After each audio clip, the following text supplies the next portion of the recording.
continue on with those clients that can end up being a nightmare, how do you avoid that? How do you avoid the client pitfalls? And I made a little list. I think for me, number one is following your gut. I think that is number one. Follow your gut. You know, your gut instinct is there by masterful design. It's our warning system. You know, with your car, if your oil's low or there's something going on with your engine, the engine light comes on, the oil light comes on. You get a warning light. Same thing with us humans. Our warning light is that gut feeling, and it's almost never wrong. It's almost never, ever wrong. And like I said, it is there by masterful design to warn us. And the first time you don't listen to your gut feeling, you'll probably never do that again. So number one is follow your gut. If you're emailing with a client, talking with a client, you do a consult with the client, there's just something about this client that, you know, that gut feeling, like there's just something telling you this client, either you're just simply not going to vibe well. I mean, it could be as simple as, you know, she talks too much. You know, she doesn't let you get a word in edgewise. You know, that may be a client that's not going to listen to your aftercare. So just follow your gut. We don't have to work on every person that we consult with or that we book. There's been 4 occasions that I can recall that once I got them into the procedure room, one was about 2 years ago, where started talking to them about their eyebrow design. On one in particular, I started actually drawing her eyebrows, and just the way the conversation went, ended up going, took a left turn, made me super uncomfortable. And I ended up just putting down my brow pencil, looking at her and telling her, hey, this is just not going to work out. You know, and this, you know, I'm going to end the appointment here. This is not going to work out. I am not the artist for you. And that can be really, really hard to do, especially if you're new.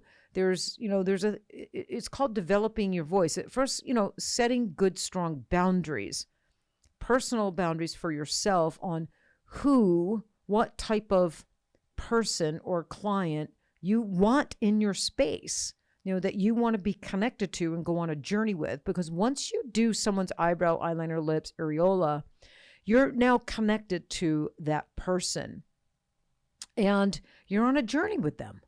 And, you know, it can be a really rewarding, wonderful journey, or it can be, you know, it could be a nightmare. And so I think setting good, strong boundaries on what type of personality or client you're comfortable with working on and being around, and what type of personality and client you are not. And I certainly have my deal breakers. I definitely have my deal breakers. And I'll give you an example. The one lady, she was this was the one about 2 years ago. And, you know, she was just asking me all kinds of crazy questions that I felt she should have already have looked up, researched, and have known before she chose to do PMU, and in addition, chose me. And it got to the point with her questioning, I almost felt interrogated. It got to the point where I felt interrogated, and I felt like I was put on the defensive, where I had to prove myself to her in order to go through with the procedure, in order for her to move through with the procedure. Just asking me, you know, my background, you know, picture, just all kinds of crazy things. And it made me very, very uncomfortable. And I asked her, you know, didn't you research. I mean, you booked an appointment with me. First of all, her sister has been a client of mine. So I figured, hey, that's probably her research right there. Her sister's been a client of mine for several years, very happy with the work I do for her. But, and that's why she chose me. That was in her email when she chose me. She was here actually, just moved to Vegas. But yet that wasn't satisfying enough. She just, like I said, I almost felt like she was demanding that I prove myself with, the needles I use, the pigments I use, my skill level, my this, my that, the other. And there were certain things on the client intake form that she was not comfortable agreeing to. One clause in particular on my intake forms I have that I do not guarantee my work. It goes on to say that I will perform the procedure at my highest skill level, and in most cases everything heals great, blah blah blah blah blah.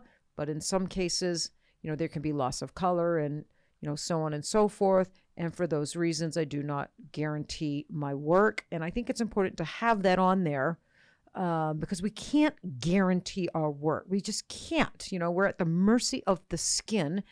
And in addition to that, we're at the mercy of the client and how they're going to take care of the area. I can guarantee I'm going to do everything well, better than well. I'm going to do everything damn good.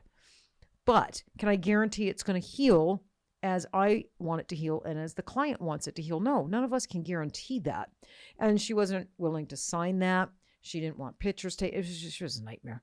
So I just told her, this isn't going any further. And she didn't like that. She didn't like that at all. She found it very offensive, which most people will, because now it becomes personal. Although with me, it remained business. This is just somebody I don't want to do business with. She made me uncomfortable, and I'm not going to do business with her. But with her, it became personal. I offended her. She felt maybe abandoned by me. Emotions come into play, and she was not happy. And she was demanding to know why. And I was taught many years ago by my mentor and a very dear friend of mine that runs a human resource department for a big company is don't ever give the explanation, because it will never be good enough. It's almost like you're breaking up with them, right? Like out of the blue, you're breaking up with them before the relationship even started, and they're hurt, and they're probably even a little embarrassed, and it makes some people angry. And no reason I gave her was going to be a good reason. And all it's going to do is prolong the dialogue, prolong the conversation, which I had no interest in doing. I just wanted to let her know that this isn't going to work out. I'm not the artist for you. And let me walk you to the door. Have a great day.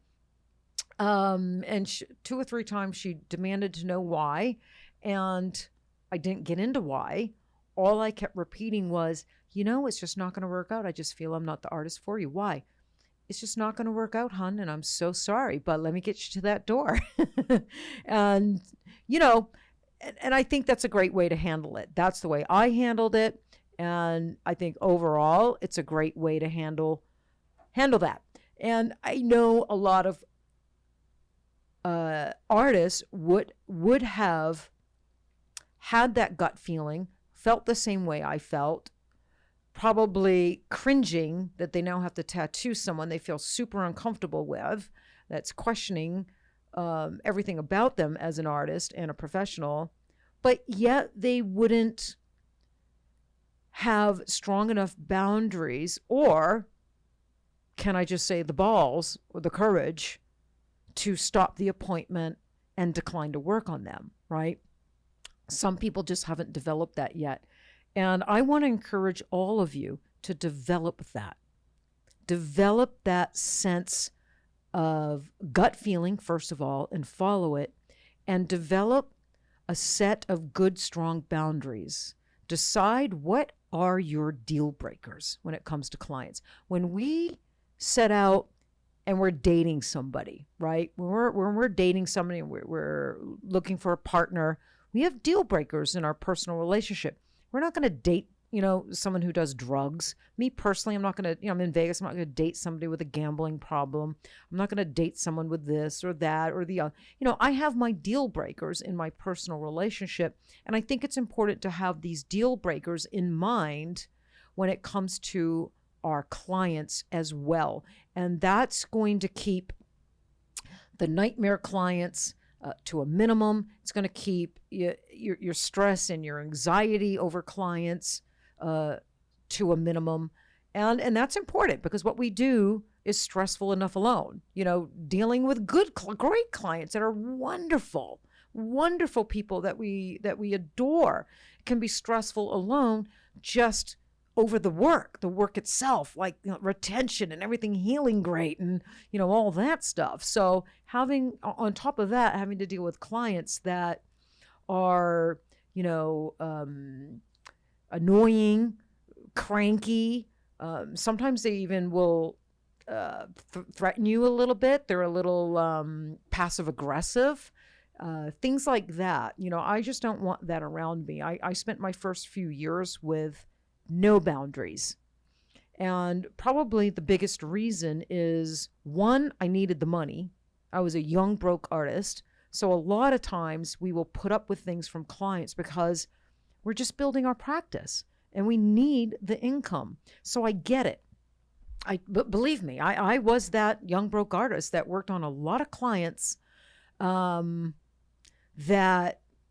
I really shouldn't have worked on because they didn't deserve me, to be quite honest with you. They were mean because, there are mean people out there that do want to do nothing but, cause you grief and cause you stress and just, annoy the shit out of you, if I can say that. They're just out there.